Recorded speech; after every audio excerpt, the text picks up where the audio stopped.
Niyə ölərkən insanın gözləri açıq və ya yumulu qalır? Əzizlərim, Ərəf surəsinin 34-cü ayəsində oxuyuruq.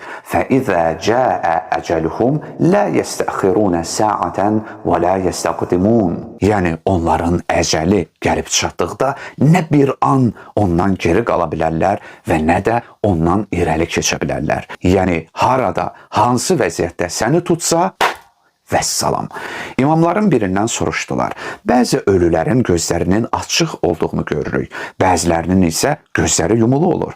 Bunlardan hansının halı səadət və hansının halı bədbəxtlik əlamətidir? Həzrət buyurdu. O kəs ki, ölüm anında gözü açıq idi, gözünü yummaq üçün fürsət tapmadı. O kəs ki, ölüm anında gözü yumulu idi, gözünü açmaq üçün fürsət tapmadı. Avam cəmaat isə belə deyir. O kəs ki, gözü açıqdır, deməli, dünyaya və mal dövlətə bağlıdır. O kəs ki, gözü yumulu qalır, dünyadan əlini üzüb. Mənim əzizlərim, nə gözün açıq qalması həsrət, bağlılıq nişanəsidir, nə də yumulu qalması arxaynlıq və doymağın. Sadəcə ölüm fürsət vermədi.